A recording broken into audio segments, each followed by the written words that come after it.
Hello, GM1 here, and today we're going to go over disassembly and reassembly of the M9 pistol, and we are also going to do a function check. So first I'm going to verify the weapon's clear and safe. So safety, magazine, chamber, safety. Weapon is clear and safe. We'll go ahead and continue on with the disassembly. So first I want to make sure that the slides forward, there's no pressure on the recoil spring. Slide. You're going to press right here. This is your disassembly button. You're going to press down and hold it down. While you're pressing down on that, you're going to swing the disassembly lever down like this. Just switch it down, and then the slide will pop forward, as you can see. And then just take it apart, slide it, the lower off here, and then you got your slide, barrel, and recoil spring. So for your recoil spring, you want to have it like this. You want to put your hand over the top of the recoil spring to give you more control. You're going to press in with your thumb on the recoil spring rod, guide rod. Press in and lift up, and then it'll come out. And you want to make sure that it's pointed towards you. That way if it does shoot, it'll just bounce on your chest and back on the table.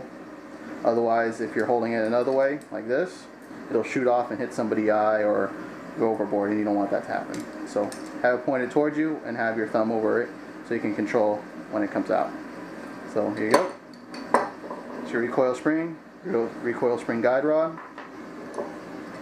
Next, you want to take out the barrel. So to take the barrel out of a slide, you're going to press right here. There's a little plunger right here.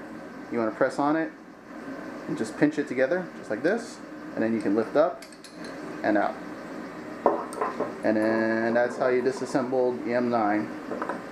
So you got your lower receiver right here. This has your trigger group, your hammer, all the little parts and pieces. This is your slide stop, trigger guard, lanyard loop, magazine release button, your hammer, your ejector, and that is the majority of parts for the lower receiver. And then here's your, like I said earlier, recoil spring guide rod, recoil spring. This is your barrel. These are your locking levers. Your little plunger right here that manipulates the levers. And then you got your slide, front sight, rear sight, and your safety. This right here is your, you can see that moving up and down, that is your firing pin block. And on here, that is your extractor. Alright, let's put it all back together. It's just in reverse. I want to take your barrel and your slide. I like to hold it upside down, and you just put it in just like this. And then you want to make sure when you put it in that these locking lugs, we call them the wings, these locking lugs come all the way down. If they're up like this and you put it in, then it's not going to go back together easily. So you put it in like this. Sometimes you have to manipulate it.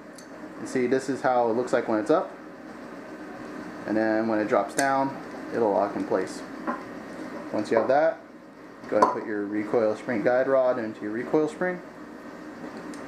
Put it in right there, and then you're going to press in and keep your, just like you took it apart, put your thumb over it to have control, push in, and then it's going to catch onto the locking lug. So right there, and then you're going to have, it's going to slide in just like this. Once you have it there, you can pull it back just a little bit. And once it's just back enough, you can flip this up, the disassembly lever, flip it up, and it should catch on. And then it shouldn't slide off. If you rack it and let it go and it slides off, you didn't push it in all the way and it wasn't locked in place. So now that we have it back together, we're going to go ahead and do a function check, as we always do. Once we put a weapon back together, function check, you're going to pull on the trigger with the safety on. And while you're pulling on the trigger, you're going to make sure that this little firing pin block right here is moving up and down. That means that it's engaging and it's good. If it's not moving up and down, then you have a problem and you gotta let your armor know. So make sure, and you're also making sure that it doesn't actually cock and fire. So make sure the safety's working. Once you know that the safety works, you want to go ahead and put it on fire. You're going to pull the trigger and you're going to check the double action. So go ahead and pull the trigger. It should cock and fire, which it does. And you're going to keep the trigger held to the rear. So with the trigger held to the rear, you're going to rack it, and then you're going to slowly let go of the trigger.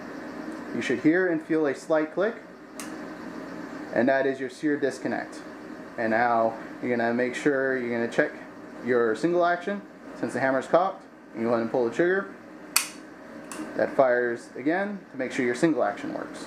Single action, this is double action. Double action means it's cocking and firing. Single action, that means it's already pre-cocked, and the only thing you do is pull the trigger, and that fires it. So that's single action. And the last thing we're going to check is going to make sure that the decocker works on the safety. So you're going to rack it just like that. Leave it on fire, and then you're going to put it back on safe, and then make sure the hammer decocks. And there you go. So we went over disassembly, reassembly, and how to do a function check. Thank you for watching. I'll catch you next time.